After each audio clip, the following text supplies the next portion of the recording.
অনেক ছাল নিয়ে এসেছে। এই যে ছাল তরকারি করবো লাউ দিয়ে। জল গরম, ছালের মধ্যে গরম জল দেওয়া হচ্ছে যাতে ছালটা আর পাটা ভালোভাবে ছেড়ে যায়। এই দেখুন কত সুন্দরভাবে ছাল আর পাটা ছাড়ানো হচ্ছে।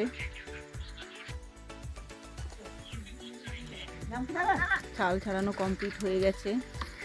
এবার আগুনের মধ্যে একটু ঝলসে নেব, আর ঝলসে নিলে তরকারির স্বাদটা একটু বেড়ে যায়।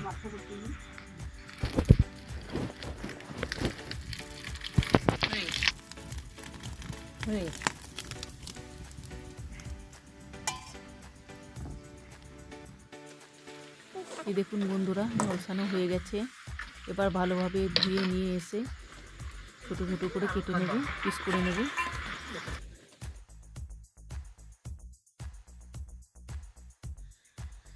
ছালের জন্য এবার আমি লাউটা কেটে নেব। আলু কাটার সাথে সাথে আমি টমেটো, পেঁয়াজ, কাঁচা লঙ্কা ও আদা রসুনগুলোকে বেটে নেব।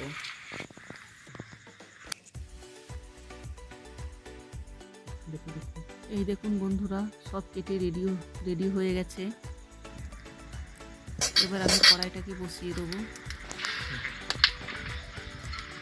কড়াই গরম হয়ে গেছে, কড়াইয়ের মধ্যে তেলটা দিয়ে দেবো। ফোড়নে দেবো শুকনো লঙ্কা, গরম মশলা, তেজপাতা,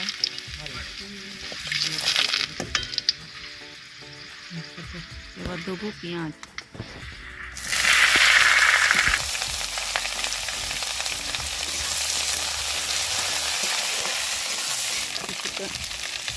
কিছুটা পরিমাণে নুন দেবো যাতে পেঁয়াজটা সিদ্ধ হয়ে যায়।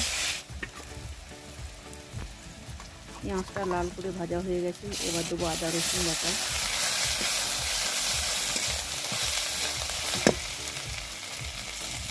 দেবো টমেটো কুচি, কাঁচা লঙ্কা কুচি,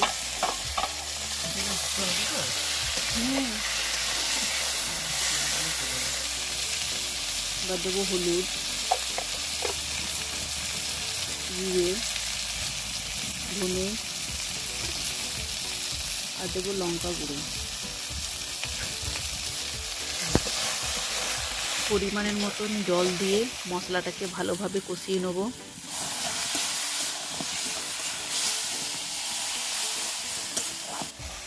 মশলাটা ভালোভাবে কষানো হয়ে গেছে। এবার আমি ছালগুলোকে দিয়ে দেবো।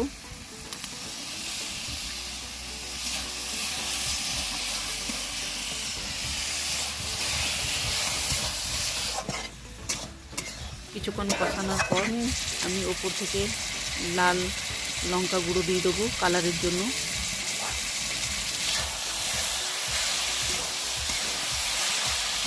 ভালোভাবে কষানো হয়ে গেছে।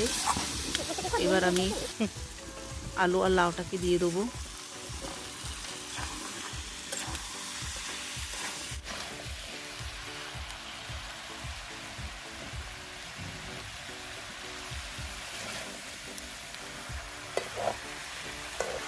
কিছুক্ষণ ভালোভাবে কষিয়ে নেওয়ার পর পরিমাণের মতন আবার নুন দিয়ে দেবো।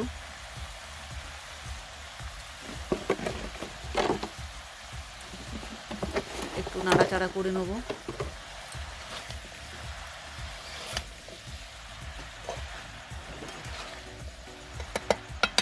এবার আমি ঢাকা দিয়ে রেখে দেবো কিছুক্ষণের জন্য। এবার ঢাকা খুলে দেখব যে ভালোভাবে কষানো হয়ে গেছে।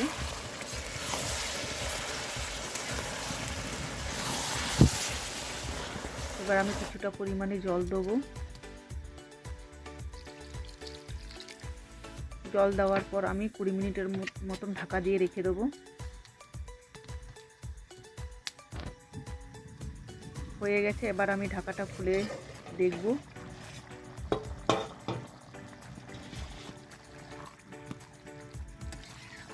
এই দেখুন সব সেদ্ধ হয়ে গেছে। আমার ছাল তরকারি রেডি হয়ে গেছে।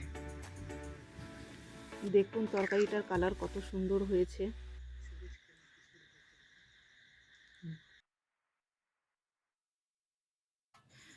আপনারাও এরকমভাবে লাউ দিয়ে ছাল তৈরি করে দেখবেন, খুব সুন্দর লাগবে।